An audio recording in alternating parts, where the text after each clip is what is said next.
Hey you guys, welcome back to my channel and we are going to be continuing the oral pathology series, and this week's topic is going to be diseases of blood.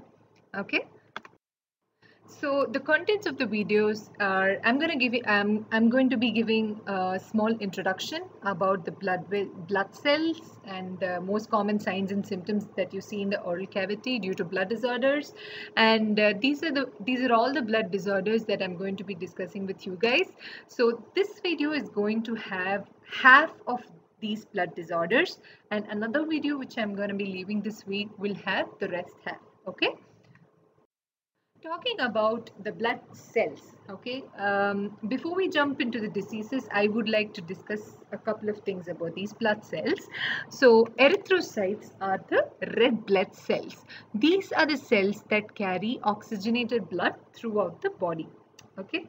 So, leukocytes are the cells that fights against all the infections in the body, okay. So, leukocytes are a group of cells. So neutrophils, basophils, eosinophils, monocyte and lymphocytes, these are a group, and each of these cells have their own unique functions. All of these things to be discussed in physiology. Okay. So talking about leukocytes, these are the leukocytes. Okay, they have their own unique structures and their own unique function, but in general they all fight against infections. Thrombocytes are platelets. The main functions of platelets are to form platelet plug, which help in clotting of blood.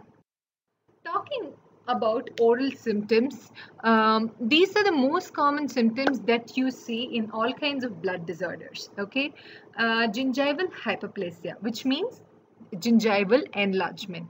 Okay, gingival bleeding. This can be spontaneous or triggered due to a toothbrush or injury or something. Okay, oral ulcerations and hematomas. So these are the most common type of signs and symptoms that are seen in all the blood disorders. Okay, we'll be talking about each one of them separately. Talking about extravasation of blood vessels into the oral cavity, they are differentiated into three types based on the size. Okay, size of the extravasation. If the red lesion is less than 3 mm, it's called petechiae. If it is 3 mm to 1 centimeter, it's called as purpura. And if it is a large red lesion like this, it's called as ecchymosis. And this lesion is going to be larger than 1 centimeter. Okay, so I think I've spoken about all the signs and symptoms. Let's jump into the topic. The first topic that I'm going to be discussing would be hemophilia. Okay, the first thing that you need to remember about hemophilia is this disease affects only men. Female are carriers. Okay, so this is a clotting factor deficiency. So if the factor 8 is deficient, it's called as hemophilia A. Okay, so this is an X-linked recessive and this has abnormal prothrombin time. You need to remember this very clearly. This can be one of the multiple choice question. They can give you a question saying a patient has hemophilia and what is the abnormality? Prothrombin time, bleeding time, clotting time. These can be options and you'll have to answer the question appropriately. So I would recommend you guys to keep this on mind. Hemophilia A, the abnormal prothrombin time. Okay. For hemophilia B is called as Christmas disease. In this, factor 9 is deficient. Even in hemophilia B, there is abnormal prothrombin time. Okay. There's another disease called von Willebrand disease. Okay, so in this, von Willebrand factor is deficient, due to which the platelets are abnormal and clotting is disrupted. So in this, you will have an abnormal bleeding time and abnormal prothrombin time. You need to differentiate all of these things. Any of these things can come in your exam. Okay, so all of these disorders, bleeding cannot be stopped due to clotting factor deficiency. Okay, so moving on to oral symptoms, they have spontaneous bleeding if you touch the gingiva and it cannot be stopped. So what would you do exactly? Patients with hemophilia, you need to remember, you need to administer epsilon aminocaproic acid or desmopressin. These two drugs needs to be administered before any dental treatment. Okay, only supragingival scaling is allowed to this patient without touching the gingiva. Any other treatment like periodontal cleaning, extraction, root canal, anything, you need to administer these drugs. Talking about anemia. Anemia in general means decrease in red blood cells or hemoglobin.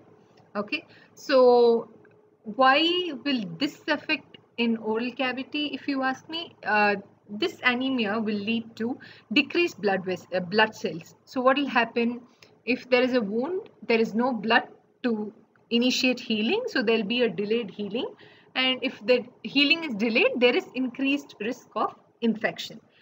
The first anemia that we're going to be discussing is about sickle cell anemia. Okay, so in this type of anemia, the hemoglobin is sickle shaped. Okay, like I mentioned, the red blood cells are biconcave in structure. These structures are all altered into sickle shaped hemoglobin.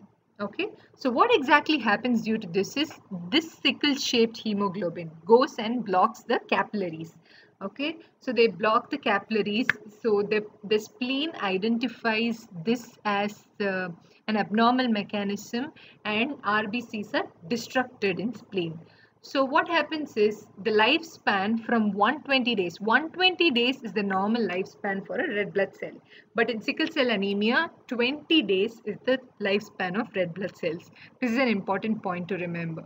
Okay, so why does this happen? Why does this sickle shaped hemoglobin form is in the DNA structure, thymine is replaced by adenine and valine is replaced by glutamic acid. This is again another important question. Okay, so in oral cavity, how this sickle cell anemia is going to affect anybody? Due to these blood cells malformation, there is increased trabeculae in radiographs. Okay, there is increased trabeculae in the periapical radiographs that you see in mandible or maxilla. And you have some unique structure called as hair on end appearance on radiographs. Okay, you see like hair like structures that ends in the skull. Okay, in this radiograph it is less appreciated. In thalassemia it's very highly appreciated. Okay, but both the conditions have hair on end appearance. So the treatment for this condition would be supportive therapy. That is, you should make sure that there is no wound, there is no gingival infections.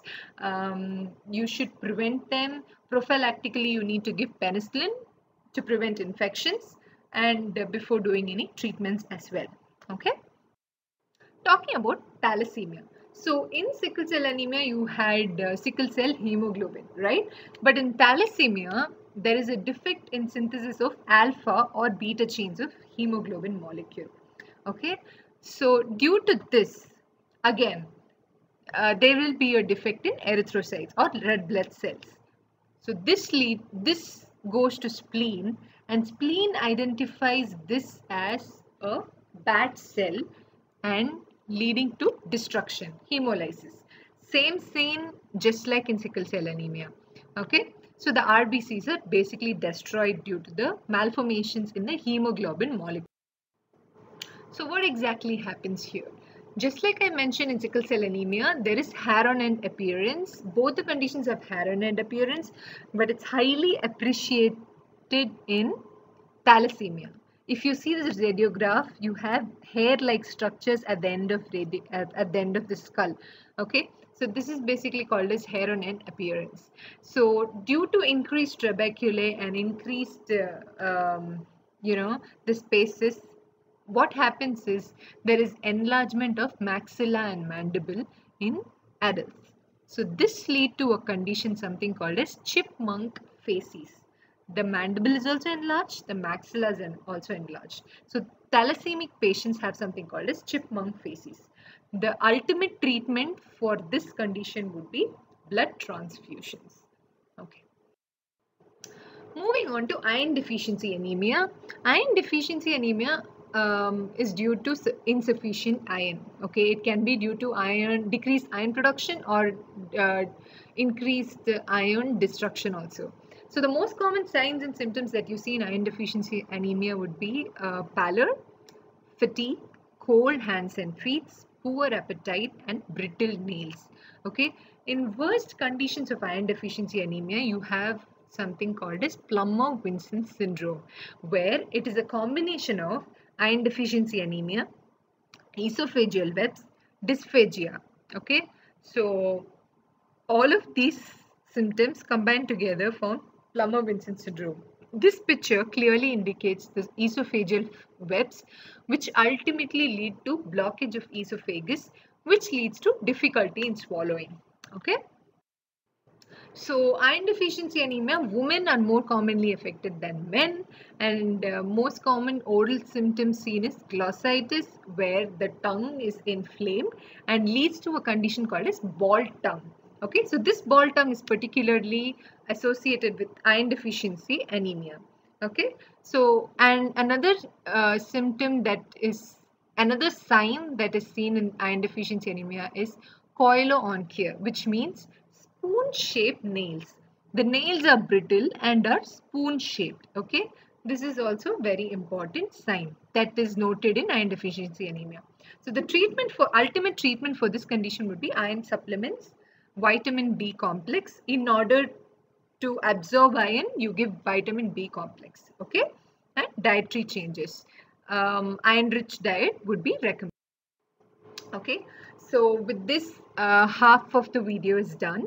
I will be continuing the rest half in another video. So please like the video if you like this topic, and please subscribe to my channel to get all the latest updates, and I'll see you in the next video.